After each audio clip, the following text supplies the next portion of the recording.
Latest ആയിട്ടുണ്ടെങ്കിൽ രേണു ഒരു video ഇട്ടിട്ടുണ്ടായിരുന്നു തൻ്റെ രണ്ടാമത് കല്യാണം കഴിഞ്ഞെന്നുള്ള രീതിയിൽ. ഇത് കേട്ടപ്പോഴത്തേക്കുണ്ടെങ്കിൽ ഒരുപാട് പേര് ഇത് കണക്ക് അത്ഭുതപ്പെട്ടു പോയി. കാരണം എന്ന് പറഞ്ഞാൽ ഭർത്താവ് മരിച്ചിട്ടുണ്ടെങ്കിൽ 3 മാസം പോലും കഴിഞ്ഞില്ല, അതിനുള്ളിൽ തന്നെ ഉണ്ടെങ്കിൽ രണ്ടാമത് കല്യാണം കഴിച്ചത് ഒരുപാട് പേർക്കുണ്ടെങ്കിൽ ഭയങ്കര ആശ്ചര്യം തന്നെയാണ്. കാരണം അനീഷും രേണുവും ഉണ്ടെങ്കിൽ സ്നേഹിച്ചാണ് കല്യാണം കഴിച്ചിരുന്നത്. അവരുടെ വീഡിയോസ് ഉണ്ടെങ്കിൽ ഒരുപാട് പേര് ഭയങ്കരമായിട്ട് കണ്ടുകൊണ്ടിരുന്നതാണ്. 3 മാസങ്ങൾക്ക് മുമ്പാണ് അനീഷ് ഉണ്ടായി ആക്സിഡൻറ്റിൽ മരിച്ചു പോയത്. അത് തന്നെ ഒരുപാട് പേർക്കുണ്ടെങ്കിൽ ഭയങ്കര അത്ഭുതം, അതോടെ തന്നെ ഉണ്ടെങ്കിൽ ഭയങ്കര ഷോക്ക് പോലെയായിരുന്നു. സോ അത് കഴിഞ്ഞപ്പോഴത്തേക്ക് പെട്ടെന്ന് തന്നെ 3 മാസം കഴിഞ്ഞപ്പോൾ ഇതേ കണക്ക് കല്യാണം കഴിഞ്ഞത് ഒരുപാട് പേർക്ക് ഭയങ്കര ഡൗട്ട് വരാൻ തുടങ്ങി. ഒരുപാട് പേര് ഇതേ കണക്ക് കമൻറ്റ് ബോക്സിൽ വന്നിട്ട് ഇതെന്തുവാണ് ഇങ്ങനെ കാണിക്കുന്നത്, 3 മാസം പോലും കഴിഞ്ഞില്ലല്ലോ ഭർത്താവ് മരിച്ചിട്ടെന്നുള്ള രീതിയിൽ ചോദിക്കാൻ തുടങ്ങി. അതേ സമയത്ത് ഒരുപാട് പേര് സപ്പോർട്ട് ചെയ്ത് ഇതേ കണക്ക് 3 മാസം കഴിഞ്ഞെന്ന് വെച്ച് വേറെ കല്യാണം കഴിച്ചുകൂടെ എന്നുള്ള രീതിയിൽ ഒരുപാട് പേര് പറയുന്നുണ്ട്.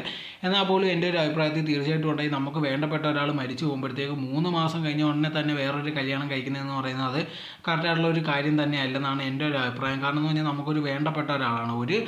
ഇപ്പം നിങ്ങൾ കല്യാണം കഴിക്കാൻ തീരുമാനിക്കുന്നോ ഇല്ല അതൊക്കെ നിങ്ങളെ ഇഷ്ടമാണ്, അതൊക്കെ തീർച്ചയായിട്ടും നിങ്ങൾ ഓരോരോ അഭിപ്രായമാണ്. എന്നാൽ പോലും ഉണ്ടെങ്കിൽ നമുക്ക് വേണ്ടപ്പെട്ട ഒരാൾ മരിച്ചു അറ്റ്ലീസ്റ്റ് 1 വർഷമെങ്കിലും വെയിറ്റ് ചെയ്യാനുള്ള ഒരു മര്യാദയെങ്കിലും കാണിക്കണം. അതാണ് ഒരു നല്ലൊരു കാര്യം. അല്ലെങ്കിൽ നമുക്ക് സ്നേഹിക്കുന്നവർക്കൊരു മര്യാദ എന്നുള്ള പോലെ ചെയ്യുന്നത്. അതല്ലാതെ ഉടനെ തന്നെ ഉണ്ടെങ്കിൽ ഇതേക്ക് 3 മാസം കഴിഞ്ഞ് കല്യാണം കഴിക്കുന്നത് അത് അത്ര ശരിയല്ല. ഒരുപാട് പേര് ഇതേക്ക് പറഞ്ഞിട്ടുണ്ടായിരുന്നത് മുട്ടി നിന്നെയാണോ അല്ലെങ്കിൽ ഇത്രയും പെട്ടെന്ന് ഇതിനാണ് കല്യാണം കഴിച്ചത്, നിങ്ങൾ നേരത്തെ ഇഷ്ടത്തിലാണെന്നുള്ള രീതിയിലുണ്ടെങ്കിൽ ഒരുപാട് പേര് സംസാരിക്കുന്നുണ്ടായിരുന്നു. അത് തീർച്ചയായിട്ടും ഇതേ കാണുമ്പോഴത്തേക്ക് ഒരുപാട് പേർക്കുണ്ടെങ്കിൽ ഡൗട്ട് തോന്നാനുള്ള സാധ്യത വളരെയധികം കൂടുതലാണ്. എന്നാൽ പോലും ഉണ്ടെങ്കിൽ ഇതാണ് രേണു പറഞ്ഞിരുന്ന ഒരു കാര്യം എന്ന് പറയുന്നത് തനിക്കുണ്ടെങ്കിൽ ഇത് ഭയങ്കര ലോൺലിനെസ്സും ഡിപ്രഷനും ഒക്കെ ആയിരുന്നു 3 മാസം. അതിൽ നിന്ന് വെളിയിൽ വരാനാണ് ഇതേപോലത്തെ ഉള്ളൊരു കല്യാണത്തിലേക്ക് താൻ പോകുന്നതെന്നുള്ളൊരു കാര്യമാണ് പറഞ്ഞിരുന്നത്.